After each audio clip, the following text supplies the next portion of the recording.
بسم اللہ الرحمن الرحیم۔ آج کی اس ویڈیو میں عید میلاد النبی کی مخالفت کرنے والوں کی طرف سے جو عید میلاد النبی پر اعتراضات کیے جاتے ہیں، میں ان کے جواب دینے کی کوشش کروں گا۔ سب سے پہلے ان کا جو سوال ہوتا ہے وہ یہ ہوتا ہے کہ دین میں عیدیں صرف اور صرف دو ہیں، آپ نے تیسری عید کہاں سے نکال لی ہے؟ تو اس کا جواب یہ ہے کہ لفظ عید کا مطلب ہے بار بار لوٹ کر آنے والی خوشی، اور حضور کی پیدائش کا جو دن ہے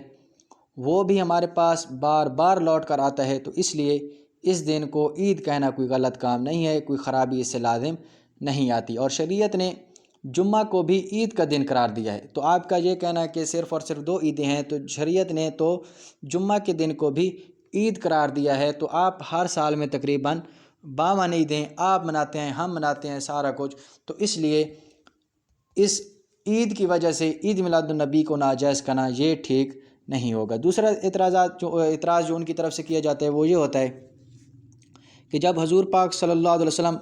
پیدا ہوئے تھے تو کس نے میلاد منایا تھا؟ تو میرا ان سے سوال یہ ہے کہ جب حضور پاک صلی اللہ علیہ وسلم پیدا ہوئے تھے تو کیا کوئی مسلمان بھی تھا یا نہیں؟ تو آپ کا جواب جو ہے وہ یقیناً یہ ہوگا کہ نہیں، اس وقت کوئی مسلمان تو نہیں تھا۔ تو ہم کہتے ہیں کہ ہم اس لیے محفل مناتے ہیں، ہم میلاد مناتے ہیں کہ کافروں نے حضور کی آمد پر محفل میلاد نہیں منایا تھا، تو ہم اس لیے میلاد حضور کا مناتے ہیں تاکہ ان کی مخالفت ہو۔ اور دوسری بات کہ جب حضور پاک صلی اللہ علیہ وسلم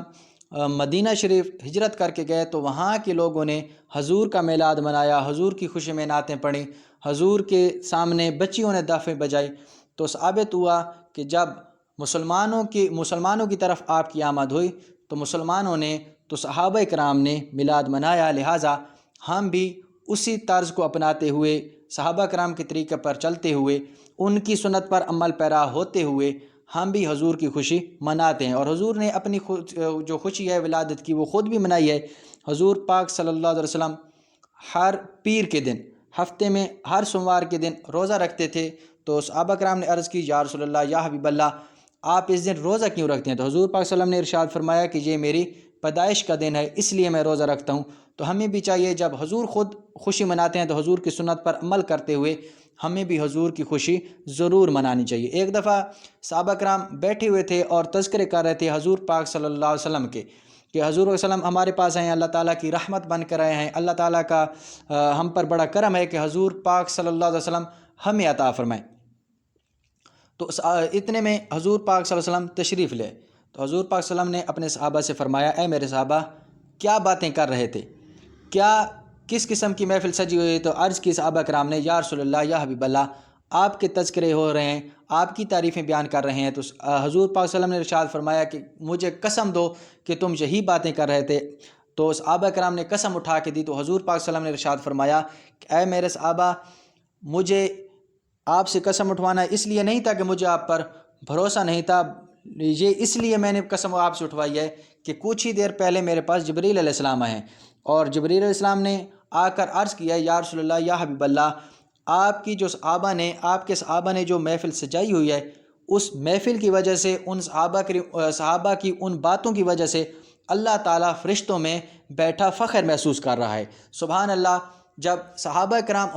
حضور پاک صلی اللہ علیہ وسلم کے تذکرے بیان کریں، ان کی تعریفیں بیان کریں، تو اللہ تعالیٰ فرشتوں میں بیٹھ کر فخر محسوس کرتا ہے۔ تو آج اگر کوئی مسلمان حضور پاک صلی اللہ علیہ وسلم کے اوصاف بیان کرے تو یقیناً اللہ تعالیٰ آج بھی خوش ہوتا ہے۔ اور تیسرا جو سوال ان کی طرف سے کیا جاتا ہے کہ جب اللہ تعالیٰ نے فرما دیا ہے، حضور صلی اللہ علیہ وسلم نے فرما دیا ہے کہ تمہارا دین مکمل ہو گیا، حضور اب اس کے بعد کوئی نیا دین نہیں آنا،